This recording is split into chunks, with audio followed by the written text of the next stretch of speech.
Merhabalar arkadaşlar. Hadi Örsene YouTube kanalıma hepiniz hoş geldiniz. Bugünkü videomda beden kısmına fare dişi modelini uygulamış olduğum 6-12 ay ölçülerinde bebek yeleğinin anlatımını yapacağım. Yeleğimi 3,5 numara şiş kullanarak ördüm. İpim ise Kartopu Baby One. Renk kodum ise K544. Yeleğimin yakasında yaka düşürme tekniğini uyguladım. Roba kısmında ise 17 artırma sırası yaptım. Beden genişliğimiz 26 santim. Bedenimizin uzunluğu ise 31 santim arkadaşlar. Bu ölçüler 6-12 ay bebekler için uygun. Fakat siz daha küçük ya da büyük yapmak isterseniz diye ilmek sayılarını bu şekilde ayarladım. 6-12 ay benim örmüş olduğum yeleğin ölçüleri arkadaşlar. 77 ilmekle başlayıp 17 artırma sırası ördük. Siz daha küçük örmek isterseniz 0-6 aylık ölçülerde toplamda 71 ilmekle başlayıp 16 artırma sırası örmeniz gerekiyor.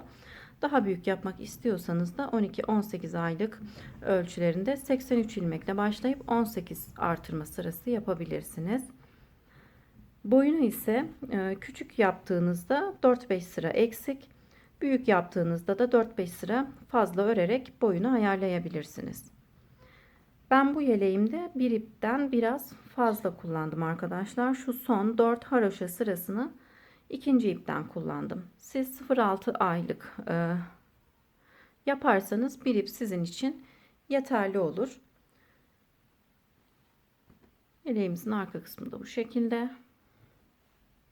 Kanalıma ücretsiz olarak abone olabilirsiniz arkadaşlar. Yeni videolarımdan haberdar olmak için de bildirim zilini açabilirsiniz. Beğeni ve yorum yaparsanız sevinirim. Şimdi yeleğimizin yapılışına geçelim. Örmek isteyen herkese kolay gelsin. Yeleğimiz için 3,5 numara şişe 77 ilmek atarak başlıyorum. Yakamız için 3 sıra haroşa öreceğim. İlk ilmeğimi ters olarak örüyorum. Diğer ilmeklerimi yine ters olarak örüyorum. Her iki yönde de ters olarak 3 sıra haroşa öreceğim.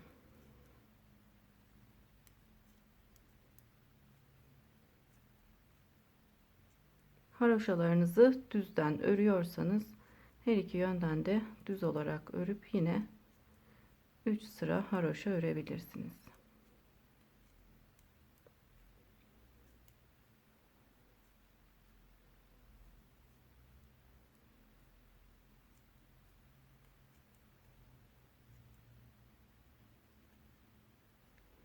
Sıra sonuna kadar ters olarak örelim.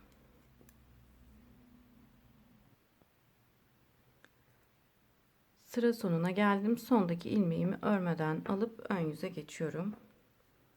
Ön yüzde örmeden almış olduğum ilmeğimi yine ters olarak örüyorum.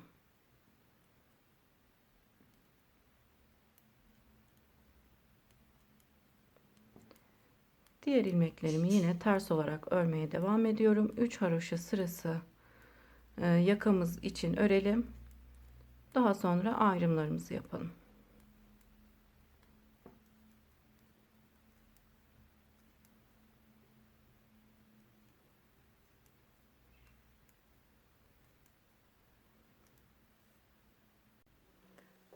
Yakamız için 3 sıra haroşa ördüm. Şimdi bu sırada hem ilik açacağım hem de ayrımlara geçeceğim.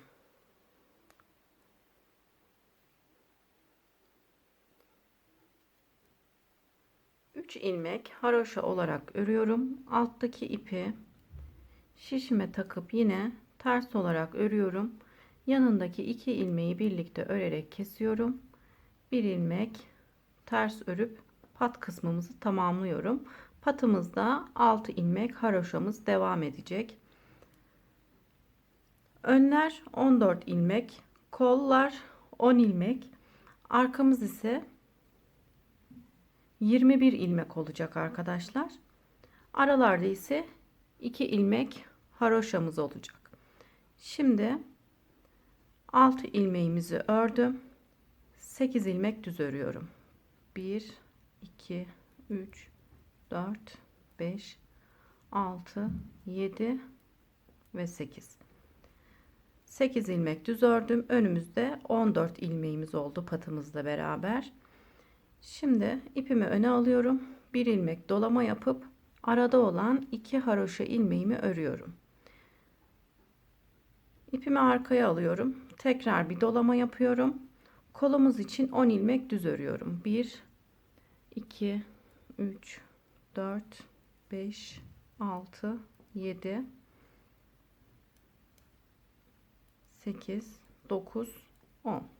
Kolumuz için 10 ilmek düz ördüm. Dolama yapıp 2 ilmek haroşa örüyorum. Tekrar dolama yapıyorum. Arkamız için 21 ilmek düz örüyorum. 1, 2, 3,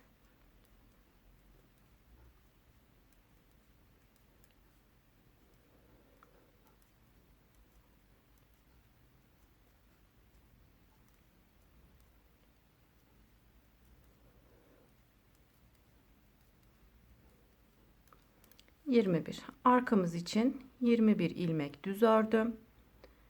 İpimi öne alıp dolama yapıyorum. 2 ilmek haroşa örüyorum. İpimi arkaya alıyorum. Tekrar dolama yapıyorum. Kolumuz için 10 ilmek düz örüyorum. 1, 2,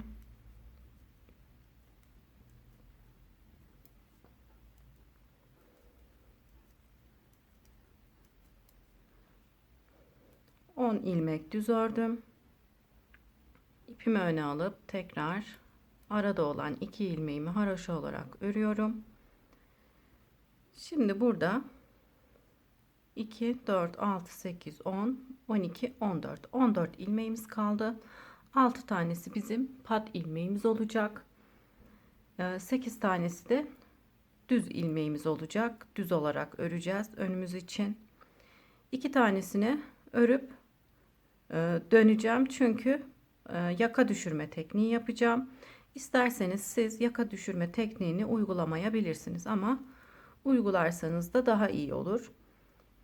Şimdi dolama yapıp 2 ilmek düz örüyorum ve dönüyorum. Burada 2, 4, 6, 8, 10, 12 ilmeğimiz kaldı.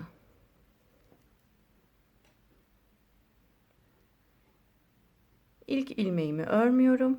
İkinci ilmeğimi ters olarak örüyorum. Artırmış olduğum ilmeği yine ters olarak örüp arada olan haroşa ilmeklerimi örüp tekrar yine artırmış olduğum ilmeği de ters olarak örüyorum. Arka yüzde zaten bütün ilmeklerimizi ters olarak örüyoruz.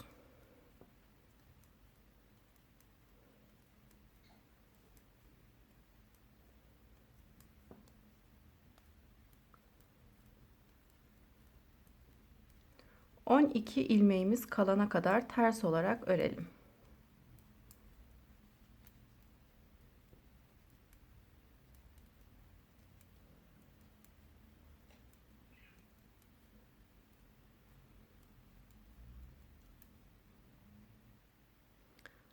12 ilmeğim kalana kadar ters olarak ördüm. Yine burada da 12 ilmeğimiz kalınca dönmüştük. Bu tarafta da 12 ilmeğimiz kalınca dönüyoruz. Bu şekilde yaka düşürme tekniği yapıyoruz. İlk ilmeğimi örmüyorum. 1, 2 ilmek düz örüyorum. Yine arada olan 2 haroşa ilmeğimizin kenarlarına birer ilmek artırma yapıyoruz. Dolama yaparak hem ajur yapmış oluyoruz hem de artırmamızı yapıyoruz. Koldaki ilmeklerimi düz olarak örüyorum. Bu ayrımlara arkadaşlar ilmek ayracı takabilirsiniz. Ajurlu olduğu için belli oluyor. O yüzden ben takmadım ama siz karıştırmamak için ilmek ayracı kullanabilirsiniz. Yine 2 haroşa ilmeğimizin kenarlarına birer ilmek artırma yapıyoruz. Arkadaki ilmeklerimi düz olarak örüyorum.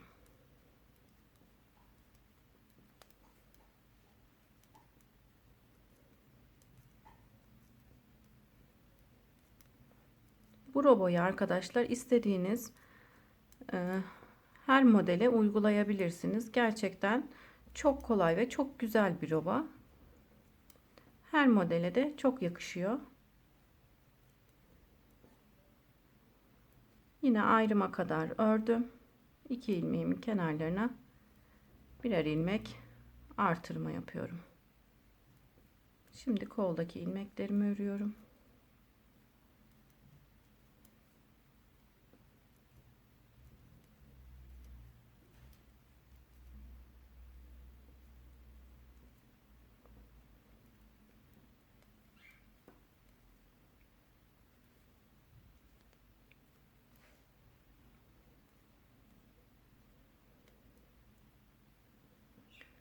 İki, 4, 6, 8, 10, 12. 12 ilmeğimiz var. 12 ilmeğimizden de 2 ilmek düz örüp 10 ilmeğimiz kalıyor. Arka yüze geçiyoruz. Yine burada 10 ilmeğimiz kalana kadar ters olarak örelim. İlk ilmeğimi örmüyorum. Diğer ilmeklerimi ters olarak 10 ilmeğim kalana kadar öreceğim.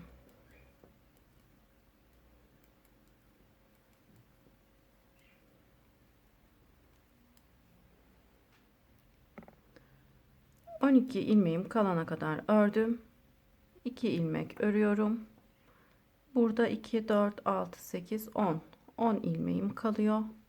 Ön yüze geçiyorum. İlk ilmeğimi örmüyorum. Diğer ilmeklerimi düz olarak örüyorum. Şimdi yine 2 ilmeğimizin her iki kenarına dolama yaparak birer artırma yapıyoruz. Koldaki ilmeklerimi örüyorum.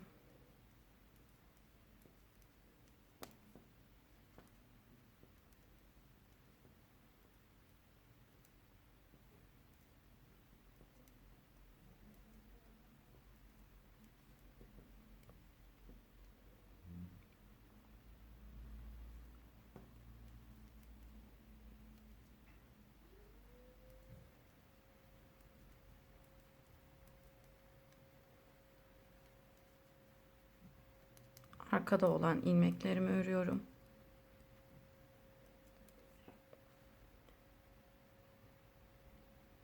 On ilmeğimiz kalana kadar artırmalarımızı yaparak örelim. 10 ilmeğim kalana kadar ördüm. 2 ilmek daha örüyorum. Burada 8 ilmeğim kalıyor. Arka yüze geçiyorum. İlk ilmeğimi örmeden alıp diğer ilmeklerimi ters olarak örüyorum.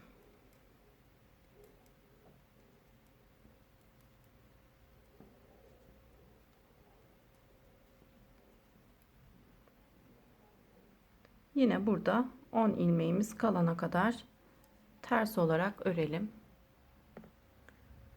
Sıra sonunda 10 ilmeğim kaldı. 2 tanesini örüyorum ve ön yüze geçiyorum. Şimdi sıra sonuna gelince burada ilmeklerimin tamamını öreceğim. Artık yaka düşürme tekniğini uygulamıyorum arkadaşlar.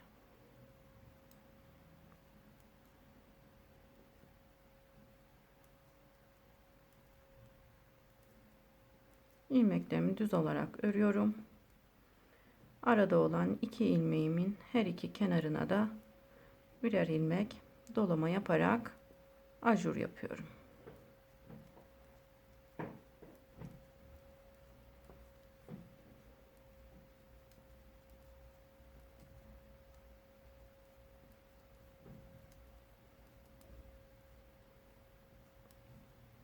Yine burada 2 haroşa ilmeğimin kenarlarına ajur yapıyorum. Arkadaki ilmeklerimizi düz olarak örelim. Yine artırmalarımızı yapıp 8 ilmeğimiz kalana kadar örelim. 8 ilmeğim kalana kadar ördüm. Yine 2 ilmek düz örüyorum. 6 ilmek patımızda olan ilmeklerimizi haroşa olarak örüyorum. Sondaki 6. ilmeğimi örmeden alıp arka yüze geçiyorum. 3 kez yaka düşürme tekniğini uyguladık arkadaşlar. Bu şekilde siz de uygularsanız herhangi bir sıkıntı yaşamazsınız. Hiç belli olmuyor arkadaşlar. Arka yüze geçiyorum.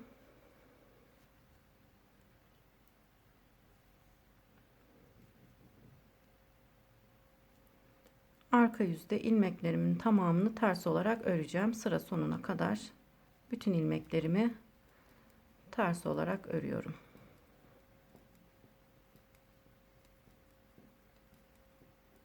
Sıramızı tamamlayalım. Arka yüzümü tamamladım. Ön yüze geçtim. Örmeden almış olduğum ilmeği ön yüzde örüyorum. 6 ilmek haroşa örüyorum.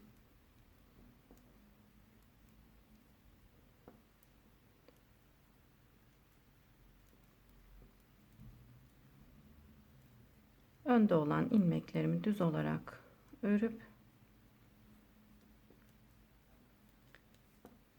arada olan 2 ilmeğimin 2 haroşa ilmeğimin her iki kenarına da ajur yapıyorum. Yani 2 ilmek artırmış oluyorum. Şimdi koldaki ilmeklerimi düz olarak örüyorum.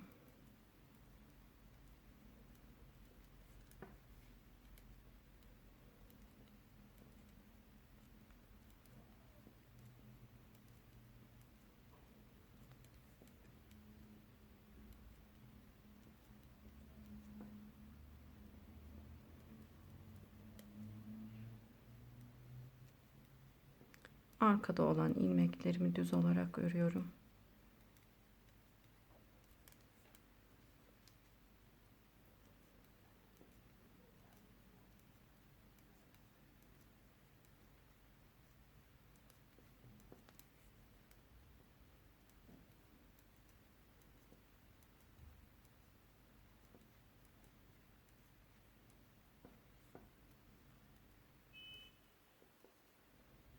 Yine 2 haroşa ilmeğimin kenarlarına artırmalarımı yapıp koldaki ilmeklerimi düz olarak örüyorum.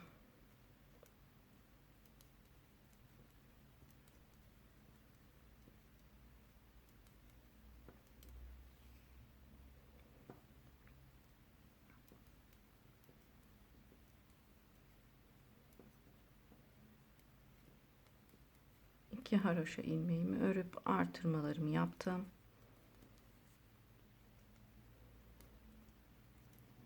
Öndeki ilmeklerimi düz olarak örüp sondaki 6 ilmek haroşamızı örüp sıramı tamamlıyorum. Arka yüzde ilmeklerimizin tamamını ters olarak örüyoruz arkadaşlar. Ön yüzde ise arada olan 2 haroşa ilmeğimizin kenarlarına artırmalarımızı yaparak devam ediyoruz. Şu an toplamda 1 2 3 4 5 artırma sırası yaptık. 17 18 artırma sırasına tamamlayıp gelelim. Robomu daha rahat örebilmek için misinalı şişe geçtim. Toplamda 15 artırma sırası ördüm. Şimdi bu sırada ilik açacağım. İliğimizi de 12 haroşa sırasında bir açıyoruz. 3 haroşa sırası ördükten sonra ilk iliğimizi açmıştım. 2 4 6 8 10 12. 12 sıra ördükten sonra ikinci iliğimi açıyorum.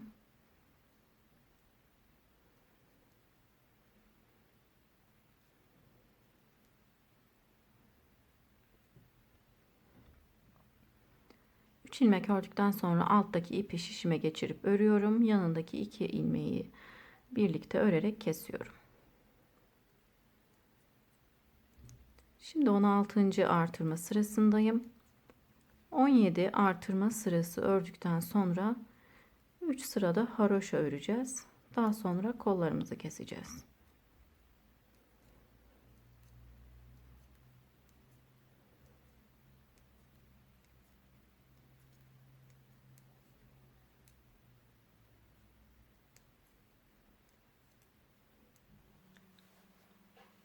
17 artırma sırası ördükten sonra 2 sıra haroşa ördüm. Şu anda 3. haroşa sırasını örüyorum. Önlerde 32 ilmek olacak. Kollarda 46 ilmek keseceğiz. Arkamız için de 57 ilmeğimiz olacak arkadaşlar. Toplamda şu anda şişimizde 213 ilmeğimiz var. Koldaki 46 ilmekleri keseceğiz. Arada olan bir ilmeği ön kısma ekliyorum. Bir ilmeği ise kola ekleyip kesiyorum. Kolda 2 ilmeği birlikte örerek kesiyorum.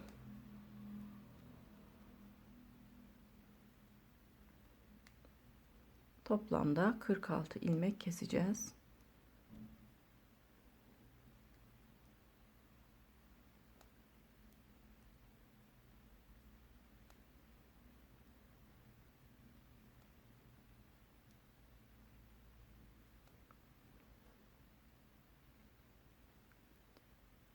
İlmeklerimizi keselim. Kolda 46 ilmeğimi kestim.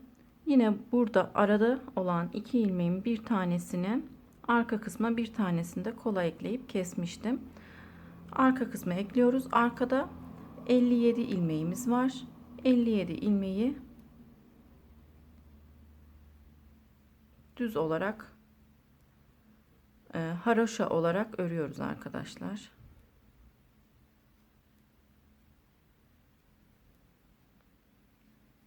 Üçüncü haroşa sıramızı 2 sıra örmüştük. Üçüncü haroşa sıramızı örüyoruz.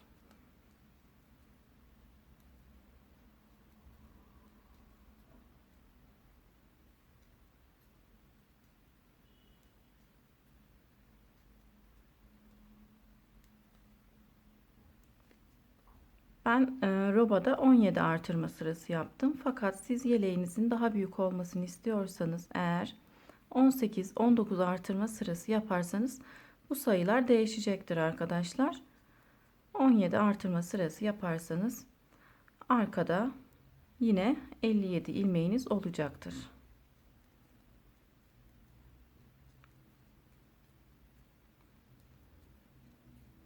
57 ilmeğimizi örelim. Arkamız için 57 ilmek ördüm. Şimdi kolumuzu kesmeye geçiyorum. Yine 46 ilmek keseceğiz.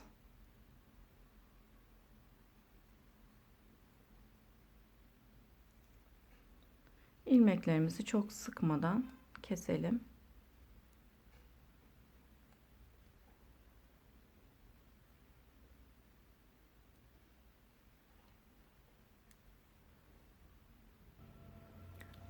Kolda 46 ilmeğimi kestim. Önde 32 ilmeğim kaldı. Yine diğer önümüzde de 32 ilmeğimiz vardı. Şimdi önümüzü haroşa olarak örüyorum.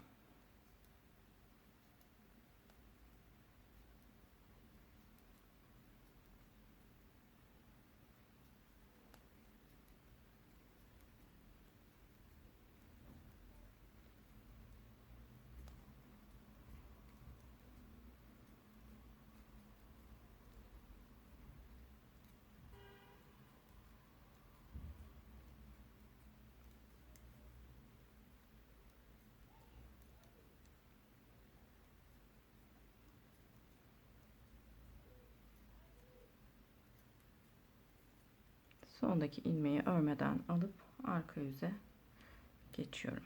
Arka yüzde yine ters olarak örüyorum.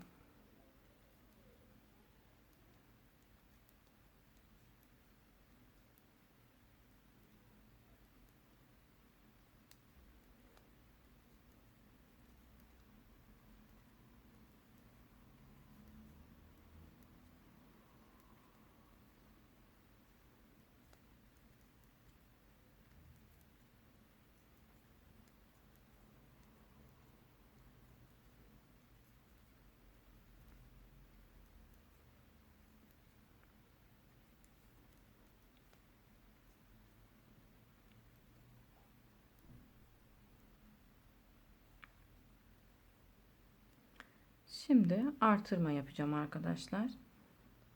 Artırmalarım şu şekilde: 1, 2 ve 3. 3 ilmek artırma yaptıktan sonra bu arada herhangi bir boşluk oluşmaması için, çirkin bir görüntü oluşmaması için buradaki ilmekleri şu şekilde şişime geçiriyorum.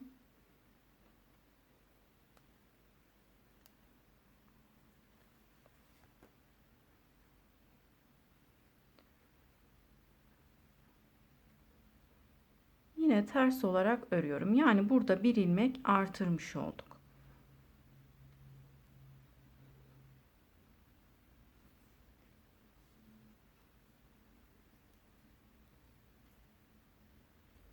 Arkadaki ilmeklerimizi ters olarak örelim.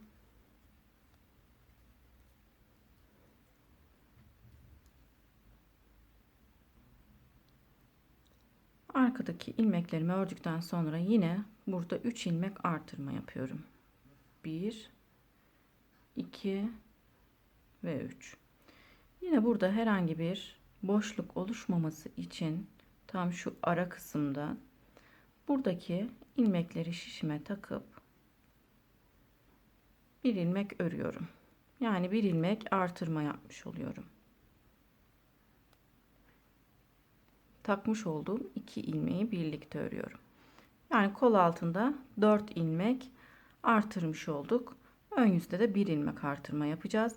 Kol altlarında 5 ilmek artırma yapmış olacağız. 5 ilmek burada, 5 ilmek de bu kısımda artırma yapmış oluyoruz. Öndeki ilmeklerimi ters olarak örüyorum.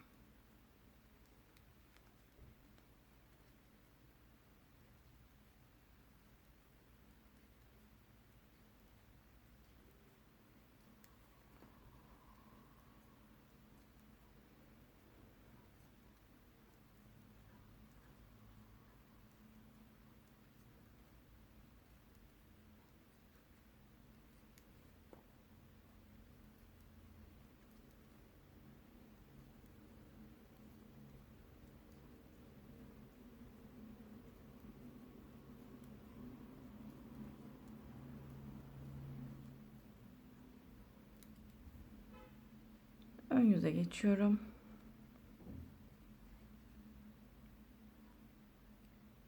Ön yüzde ilmeklerimi düz olarak öreceğim, fakat yine pat kısmımızı haroşa olarak örüyoruz. 6 ilmek haroşa örüyorum. Diğer ilmeklerimi düz örüyorum.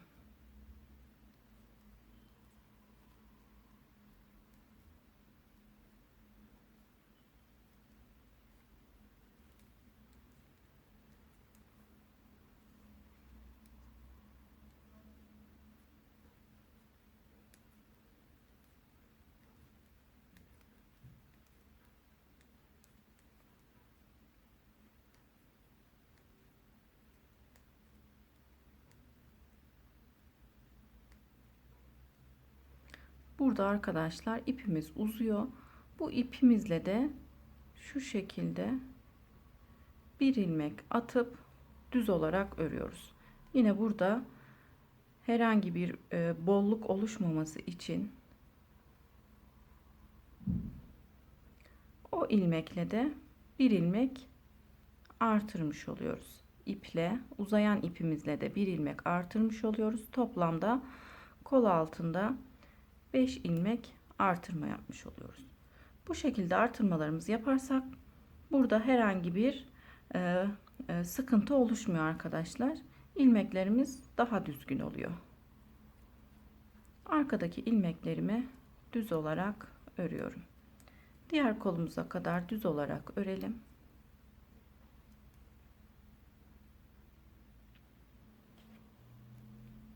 Yine kol altına kadar geldim. Burada ipim bu şekilde uzadı arkadaşlar. Hemen bu ipimle bir ilmek artırma yapıyorum.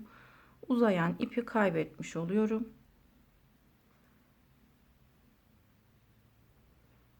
İlmeğimi düz olarak örüyorum.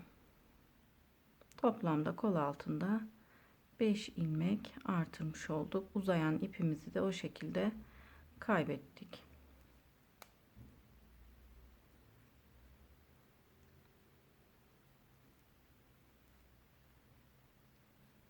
Önümüzü de düz örerek tamamlayalım. Kenar pat ilmeğimizi haroşa olarak örelim. Sıramı tamamladım. Şişimde toplamda 131 ilmeğimiz var. Bu sırada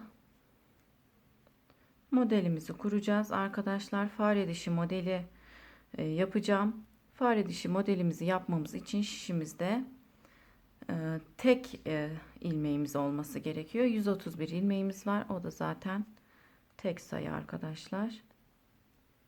6 ilmek patımızı örüyorum.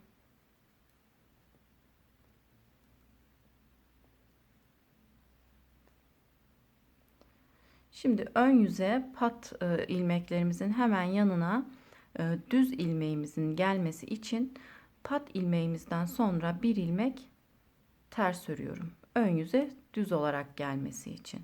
Şimdi ipimi arkaya alıyorum ve modelimi kurmaya geçiyorum. Bir ilmek ters örüp bir ilmek düz öreceğiz. Fakat düzlerimizi bu şekilde değil de hemen alttaki boşluğa batarak düz olarak örüyoruz. İpimi tekrar öne aldım. Bir ilmek ters örüyorum. Düzümü yine aynı şekilde alta batarak örüyorum. İpimi öne alıp bir ilmek ters, ipimi arkaya alıp ilmeğimizi bu şekilde normal düz örgü örerek değil de alttaki boşluğa batarak düz olarak örüyoruz. Yani bir ters bir düz olarak örüyoruz fakat düzümüzü alttaki boşluğa batarak örüyoruz. Tersimizi aynı şekilde düzümüzü alttaki boşluğa batarak örüyoruz.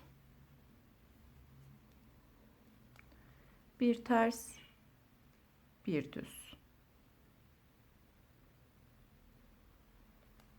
Bir ters, bir düz. Tersimizi ters, düzümüzü alttaki boşluğa batarak örüyoruz. Bu şekilde sıra sonuna kadar örelim.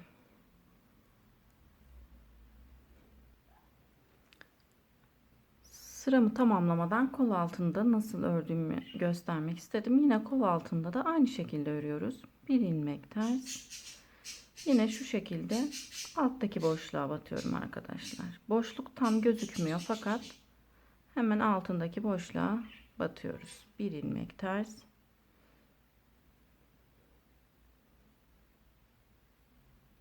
Bir ilmek düz. Bir ilmek ters. Düzümüzü alttaki boşluğa batarak örüyoruz. Şimdi sıramızı tamamlayalım.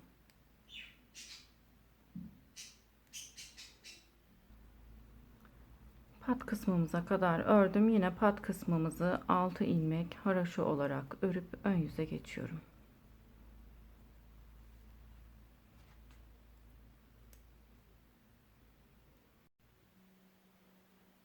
Ön sırada 6 ilmek patımızın hemen yanındaki ilmeğimiz düz olarak denk geldi. Çünkü ilmeklerimizin toplamı tek sayıydı arkadaşlar. Hem bu kısımda düz olarak geldi hem de burada 6 pat ilmeğimizin yanındaki ilmeğimiz düz olarak denk geldi. İlmeklerinizin toplamı tek sayı olursa bu şekilde pat ilmeklerimizin yanındaki ilmeğimiz düz olarak gelir. Şimdi bu sırada yine 6 ilmek patımızı ördükten sonra diğer ilmeklerimizi düz olarak öreceğim.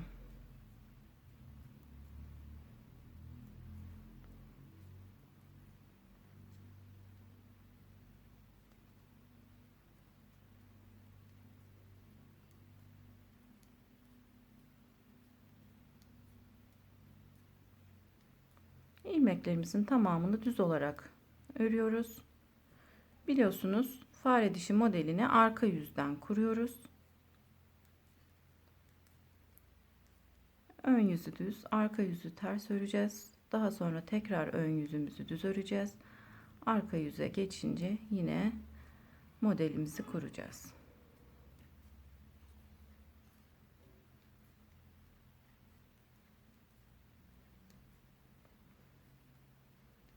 İlmeklerimizin tamamını düz olarak örelim, sıramızı tamamlayalım.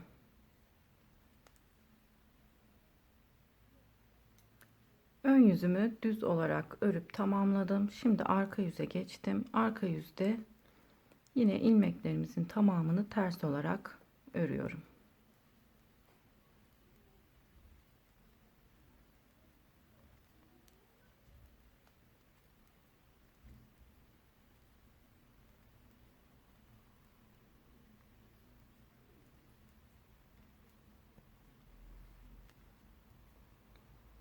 Sıramızı ters olarak örüp tamamlayalım.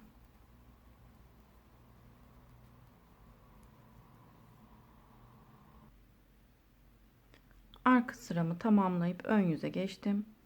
Ön yüzde pat ilmeklerimizi haroşa olarak örüyoruz. Diğer ilmeklerimi düz olarak örüyorum.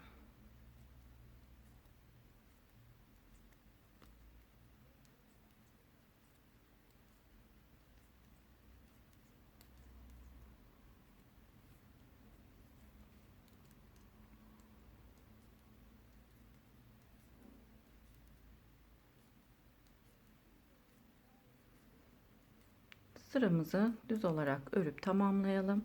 Arka yüze geçip tekrar fare dişi modelimizi yapalım arkadaşlar.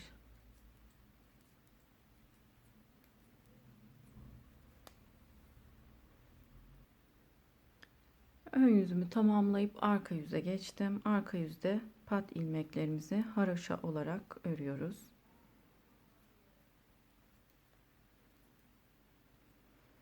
Altı ilmek ördükten sonra bir ilmek ters örüyorum.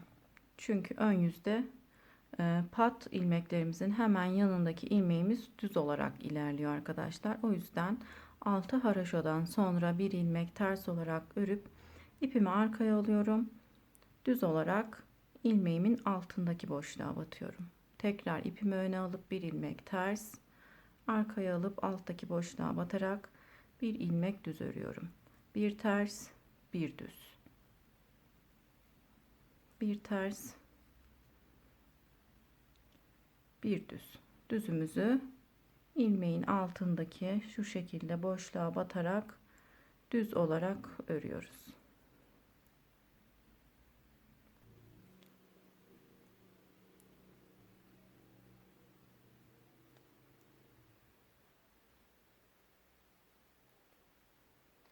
Sıramızı bu şekilde bir ters bir düz olarak tamamlayalım. Ön yüze geçince pat ilmeklerimizi hariç diğer ilmeklerimizi düz olarak örelim. Arka yüzde ilmeklerimizin tamamını ters olarak tekrar ön yüze geçip yine pat ilmeklerimizi haroşa olarak diğer ilmeklerimizi de düz olarak örüp arka yüze geçtiğimiz zaman yine fare dişi modelimizi uygulayalım. Bu şekilde biraz örüp ilerleyelim arkadaşlar. Beden kısmımızı tamamladım arkadaşlar. Şimdi beden kısmımızın alt kısmına 3 haroşa sırası öreceğim. 4. haroşa sırasında ise kesip yeleğimizi tamamlayacağım. 1 2 3 4 5 tane ilik açtım. İlik araları 12 haroşa sırası. Şu kısımdan ise burada 3 haroşa sırası örmüştük. Buradan 2, 4, 6, 8, 10, 12, 14, 16, 18, 20, 22, 24, 26, 28, 30, 32 sıra ördük arkadaşlar. Şimdi haroşa kısmımızı örmeye geçiyorum.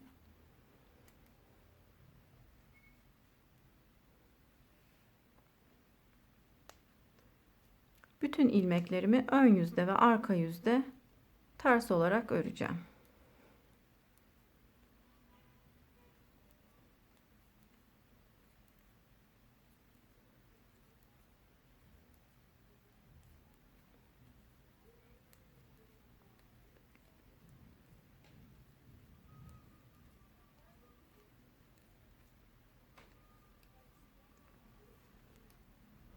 3 haroşa sırasını tamamlayıp gelelim.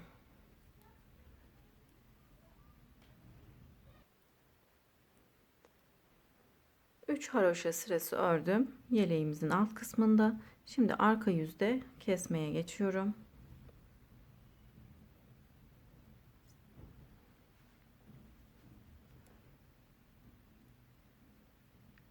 İlk ilmeğimi ters olarak örüyorum. İpimi arkaya alıyorum. Düz olarak örüp bir önceki ilmeği üzerinden geçirerek kesiyorum. Bir ilmek düz örüyorum. Bir önceki ilmeği üzerinden geçirip kesiyorum.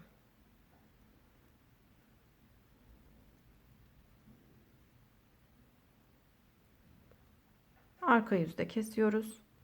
Yine kesmiş olduğumuz sıramızda ters olarak ön yüze geliyor.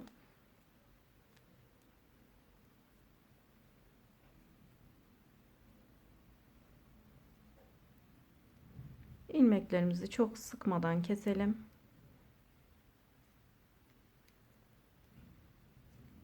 Bu şekilde hem örüp hem kesip yeleğimizi bitirelim arkadaşlar.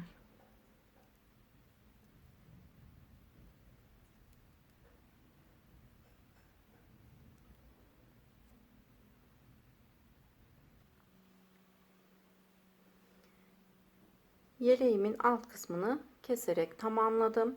Yeleğime 5 adet de düğme diktim arkadaşlar. Yeleğimizin arka kısmı da bu şekilde. Beni izlediğiniz için teşekkür ederim arkadaşlar. Yeni videolarımda görüşmek üzere. Şimdilik hoşça kalın.